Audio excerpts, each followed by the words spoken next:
Ron Goodall, FightHype.com. I'm here and blessed with one of the most important, influential people in boxing, one of the most decorated people in boxing, and just got inducted, coming up in the Hall of Fame. Kenny Adams, how's it going? Thank you. Thank you very much. You know, first and foremost, maybe it's the timing. It's impeccable, but you're wearing the Atlanta 1996. Oh, yeah. You know, for many people who don't know, you're more than just a coach. You know, you're probably the coach for many of these great fighters early on in the Olympics. Just first and foremost, just how did you get into boxing, and just, you know, from your starting point? Well, really, I really got into boxing. My uncle, who raised me, owned a club and a restaurant in Cape Girardeau, Missouri. In doing that, I would go over, he'd want me to come over, and I'd help him clean the place up in the evening. And so, these guys that was outside, they would be, oh, you be a cleanup boy and stuff like that. And then when they started little fights with me and stuff, and it kind of got down my alley, and I started fighting, and that's the way I really started boxing. It was just right in Cape Girardeau, Missouri, on the south side of town. Guy talking smack to me, and then I talked smack and got them booties, you know. So that's where it all came about. Cape Girardeau, Missouri, a little small town right off the Mississippi River. You know, and you got into boxing yourself first and foremost. You know, you went to the gym, did some boxing. What was that journey like of just kind of actually wanting to pursue some boxing? Well, actually, you know, what it all started about was moving to the next level, trying to keep people from fighting you and beating you, because people talk smack to you all the time, and in a sense, the people that raised me, my great aunt and uncle, they had some money, and they had a few houses, and they had a club and a restaurant, and people would say, you folks got a little money, he thinks he's this and that. And so I had to prove myself, and by getting on the street and fighting people most of the time. And I would be fighting them a lot, you know, and so that's what it all came about. And so in doing that, it so happens I go to different parts of Missouri, Sykeston, Missouri, Charleston, East St. Louis, and fight like that, and fight in places like that, and Jackson, Missouri. And so when I did that, then I started getting a little recognition. The cat said, oh, he can fight. So that's what that came about. And then at the same time, I got to fighting in school, and they gave me a few lessons in school, so I learned to do that. And so I said, let me go and join the Army. And I went to a recruiter, and he said, hey, and he asked me about, I see you doing a little troublesome here and there, because I had just got in trouble, and police had got me in because I was fighting. So anyway, I got to where I joined the military. And I joined the military. As soon as I got to Fort Leonard Wood, Missouri, they had a boxing show up there. I got to show my brothers then. And I ended up saying, I want to be the best I can be. So I said, let me go airborne. So what did I do? I jumped into command and took the test and passed the test and went to airborne school. Ended up going to Fort Campbell, Kentucky, 101st Airborne Division, which had one of the best teams in the nation at that time. Fell right into there. Got to be with some of the great fighters from Cincinnati, Joyner brothers, Robert Carmody, a guy that went to the Olympics also and stuff. I got to be on the team with guys like that, Carlton Brooks, Jimmy Carter, you name them. They were there at that base. And I got to learn it and get with it. And there I started doing my thing. And there it was. You know, seeing the fact that you went to not just being airborne, that's really hard. And I don't think people understand that, you know, on a military level. But then pursuing boxing as well in there. From all that, you transitioned to be also a trainer. When did that kind of go from airborne boxer to Olympic coach and introducing strength and conditioning to like modern day boxing? Well, I got blessed a lot there because in the process of me boxing and doing that, I got to be at a point where the Olympic teams were being, at that same time, they were being set up. And so that, when I say set up, I mean it's like people would go to training camps, and you go to the Olympic Training Center and work out, and somebody would see you and pick you up, and they like what they see in you. And so then you got to where you start to really boxing and get involved with that, and you get involved with that. And then at the same time, you had a guy like Pat Nappy, who was the Army coach / Olympic coach. So, and then also you had Pappy Gault, who also was Air Force, also an Olympic coach. So you got to be in the training camps with guys like this, and these guys here look at you, and then you start boxing, and they like what they see. So they say, I want you in the camp next. They want you to do this. So that's where I got my start at, real good that way. You know, and the strength and conditioning part, when did you realize, like, you know, because boxing was not having strength and conditioning, you know, when did you realize, like, we need to bring this over to boxing? The first time I really learned and picked that up was when I became a trainer, and I started doing that. And in the process of doing that, I ended up going on a trip to Germany. I went to Sonthofen, Germany, and that's where I saw the cats. What they doing, man? They lifting weights. So I went over and I saw what they were doing. I started paying strict attention to what they're doing. They lift up small weights with a lot of reps. So I'd be damned. And the explosiveness they were. And it showed that. Although my fighters were really better than them, but they showed their strength and conditioning overwhelmed them somewhat. So I said, damn, okay. Well, look, I done learned something here. So I took this back, and I came back to the States, and I came back to Fort Campbell, Kentucky, which is the 101st Airborne Division, which is a great state for boxing. And I started dealing with the strength and condition, started learning and putting that together right then and there. I said, we're going to do this here. I told the guy, lifting weights, it's small weights with a lot of reps, and that's the way you do it. And the guys start being explosive and doing these things, and that's what it is. And you're doing the interval running and doing all of these different things. So I'll be down. So that's what it's about. So that was really what it was about. And then you learn to push it to another level where you start really picking up for endurance and stamina, all of those different things in it. And without a doubt, it brought, as a matter of fact, at Ringside had a book out years ago where I did strength and conditioning, and I've had a,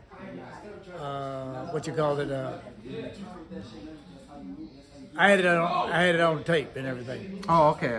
Like a Audible. Audible, yes, Audible, and strength and conditioning. I went through all the drills that we did then, working from head to foot to include the running that we did, lifting of weights, and exploding, and how would it be explosive they would be, how to jump the rope, and all these different things. And I actually helped put that together at the Olympic Training Center in Colorado Springs, and it all was working well for everybody. Because what strength and conditioning does is give you explosiveness and you quick punches with a lot of explosiveness. You know, so hey, it became a blessing. You know, and from that, another well-deserved, I like to not call them blessings because you work yourself into these positions, but, you know, not just one set of Olympic team, but two set of Olympic teams. Who's some of the two teams that you worked with? 84 and 88. Oof. You know. That's two of the best. And between the two, you know, what's some of the names what was on the 88, what was on the 84?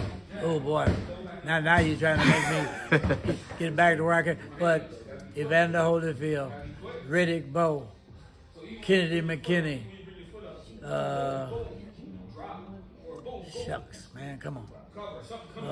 Medrick Taylor? Medrick Taylor, yes. Pernell Whitaker. Pernell Whitaker, yes. Tyrell Biggs, yes. Henry Tillman, yes. let's see, who else? And let's see here. And with the assistant, with one of the head coaches was Pat Nappy, who was a great, wasn't a boxer per se, but a hell of a disciplinarian and a guy that made everybody move to the next level. But okay, I'm trying to think. I try to go by weight class. Robert Carmody was another one. Johnny Joyner. There were so many guys that were excellent. Holyfield, Tyrell Biggs, Kennedy McKinney. Oh man, there was so many great. And that was 84 and 88 had terrific fighters. Everybody was dynamite. And then on the 88, they had Roy Jones. Roy Jones. I can forget somebody. Can't remember them all. Yeah, Riddick Bowe. Murray Mercer. Riddick Bowe, you're right. Michael Carbajal, yeah, can't forget him. Arizona, can't forget him. You know, with that overall experience. Pernell Whitaker. Yep. 84. You know, what was that kind of overall experience, just working with all those type of Hall of Famers? I mean, essentially, like, these are all world champions, all Hall of Famer world champions, multi-division. You know, they had very respectful for the trainer. You move them to the next level because, well, I'm a disciplinarian, plus I am hardcore to the point. It's my way or the highway. And I've always had that type of attitude. And I didn't get, although I respected guys like Whitaker, Ratcliffe, a whole bunch of the other guys that were there, I respected them highly, but moving to the next level, and I would tell them, hey, I'm in charge, and you better do what you're supposed to do. If you're not, hey, I'm gonna send you out of here. And in a minute, I was very disciplinary, and of course, that was my military background. I was a drill instructor in the military, and at that time, I had a lot of time in the military by that time anyway. So I'm very much a disciplinarian and strength. And I learned that all from Pat Nappy, who had been a coach from, I think he had been about 2 or 3 Olympic teams ahead of that. And I learned from him too that you have to be in charge and you can't let them take charge. You have to be in charge, but yet you still making them move to the next level. And all those guys did that, you know, and I must say they gave you nothing but respect either. Because they respected you because you demanded that. And I think that's what it all amounted to. You know, after the Olympics, you know, you went on to also have just almost equally as talented group amount of people, you know, from, you know, working with, you know, Nonito Donaire, you know, Glenn Tapia, yeah, to Edwin Rosario, Valero. Yes. I mean, the list goes on. Yeah. I mean, before I get to those guys, there was even an opportunity you almost not just only worked with Floyd Mayweather, but Manny Pacquiao. So how did those? I had the opportunity to work with, you know, with Floyd, you know, but I didn't because it was my way or the highway. And that was Floyd had to understand that. You know, you don't tell me, I tell you. And so, but we got along behind that, and we just understood that it wasn't gonna be like he wanted it. And the Manny Pacquiao, you know, you guys were this close of linking up as well. Yeah. What was the Well, the problem there was he wanted me to come over there. I'm not doing that. I'm not gonna come to your home and you be in position to know how to sneak and hide and everything. No, I'm gonna be coming to my home. No, that's where I was gonna be. No, that's what the problem was there. You feel like, you know, with a lot of trainers now might, you know, aid the fighter, but kind of concede towards the fighter's demands a little bit more versus the trainers of you and your era versus you want to work with me, you work with me versus me kind of packing up. And maybe I'm wrong in thinking that way, but I didn't want to give him no edge. I wanted my way or the highway.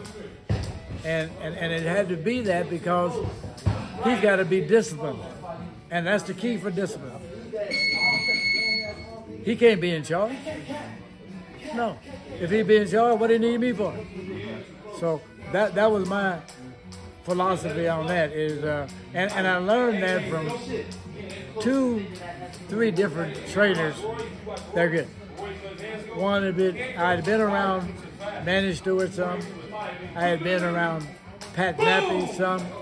I had been around the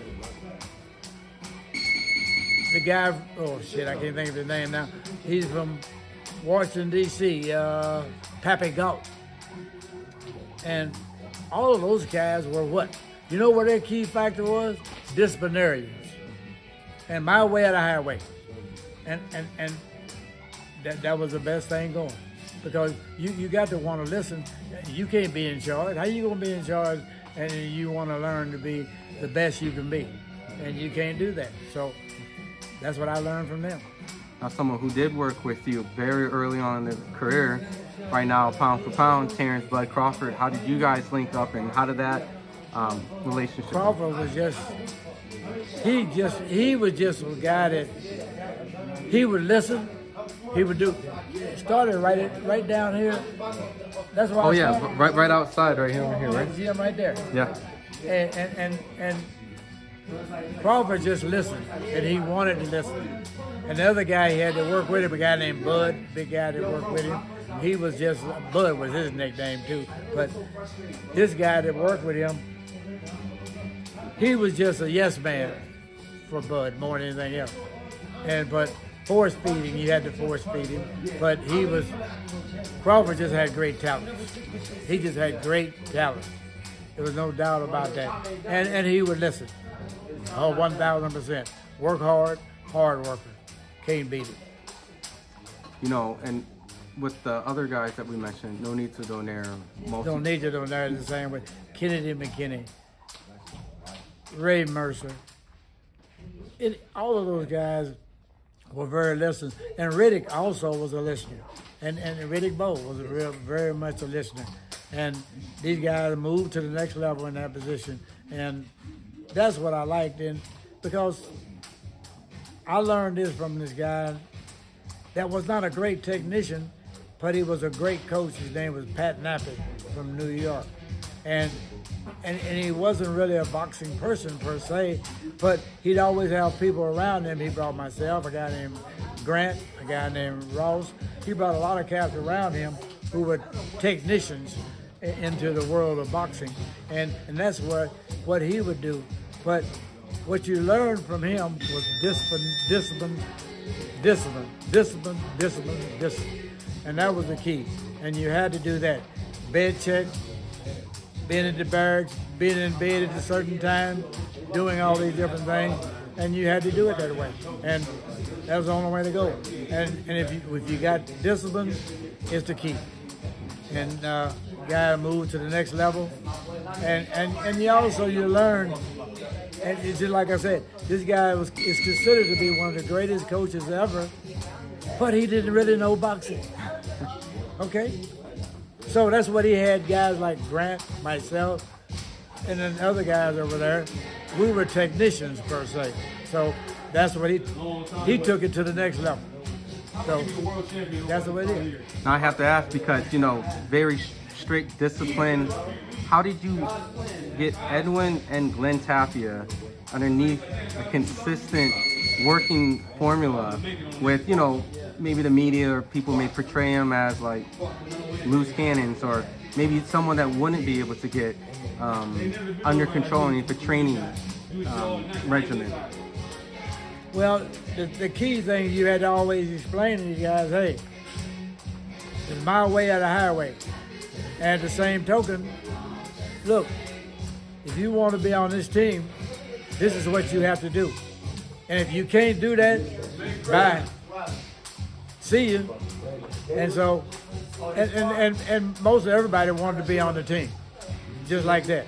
So, push came to shove, but just getting them in the condition and the strength and conditioning that they had never had in a lot of their careers, they was in a position to get it, and they got it and took it to the next level. And if you look, I know I've been blessed like that because I work with the right people too. 84 and 88, it showed why they were two of the greatest Olympic teams too, without a doubt, because you had the proper. Pat Nappy was not a boxing person per se, but he was a disciplinarian, and his disciplinarian led to the next level, which would have a boxer become the best he can be. And so that's the way it rolls.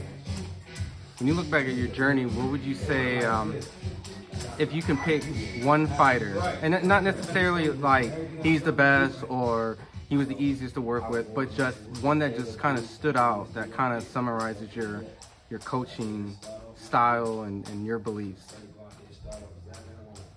Well, it's a funny thing you would think that, but I got two people that come to mind for me.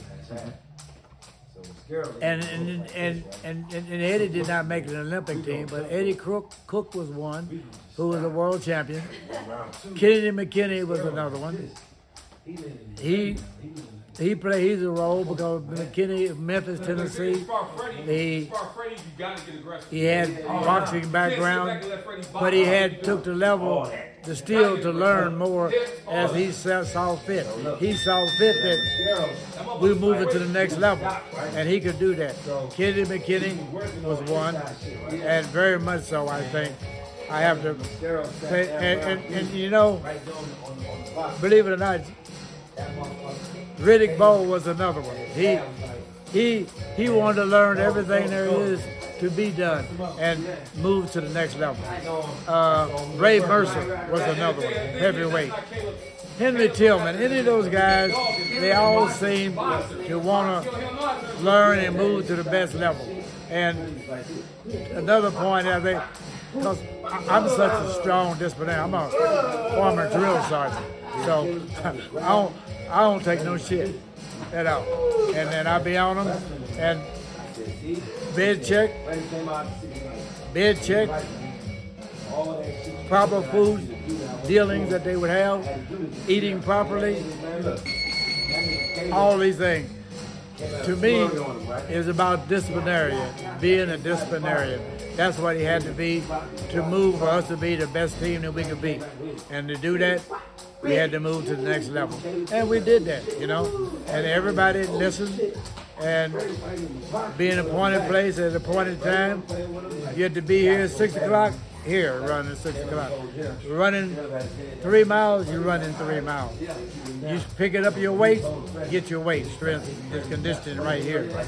You know, we get that, and we moved every next level. And I tell you one thing is, I think the difference, and it's not that this guy, Coach Nappy, he wasn't a great, he never boxed hardly in his life, but he was such a disciplinarian that you could take part of what he's got and move it over here and get everything working like you want it. And that's what I took for him, disciplinarian. He was a disciplinarian. He wasn't a training guy. He didn't know nothing about really boxing, but he didn't need to. But that's why he had guys like me, a guy named Jimmy Grant. We were the boxing people, but he wasn't that, but he was the disciplinarian that led into that. So you learn how to put all these things together, and that's what you get in boxing. You got disciplinarian, you got the guy that knows what is running, you got a person that knows left hook from a shit hook, you got a guy that knows how to jab, how to hook on the right hand, put combinations together, being explosive with explosive punching, and all these things, and all that put together, boom, move it to the next level, and that's why it wasn't so much that how good these guys were, but they moved to the next level. Everybody can say what they want to. 84, 88, 76, all of these were great teams because of those reasons, particularly. Now, my overall last question, and just a huge congratulations to you with all your accomplishments, but just being inducted into the Hall of Fame. I know that people's opinions don't really necessarily determine or really matter at the end of the day. but you know, to be recognized and appreciated in such a high manner of, with not just your peers, but people before you and people that after you that look up to you. How does it feel to get that recognition and be immortalized into something like the Boxing Hall of Fame? Well, it really feels good because people before me and after me, and especially the guys that were on the teams, they helped everybody move to the next level. And it is very good. What's another thing that's good is that people that actually within the boxing world know and understand, say, hey, you know, we did certain things that people didn't do before, and we got it to move to the next level. And I'm very happy and I'm pleased for that. And I pray all the time for that. And that's the way you become the best you can be. That's the way it rolls. So God bless us. But with one thing we can say, without these fighters moving into the next level, we would be nothing. So something from nothing leads nothing or something. Hey, amen. Well, I appreciate the time, and you know what? Yes, sir. All the accolades, I can officially greet you at Hall of Fame, you know, and you know, I wish the best for you, and thank you. And looking forward to chatting with you more when you come back with all your medals.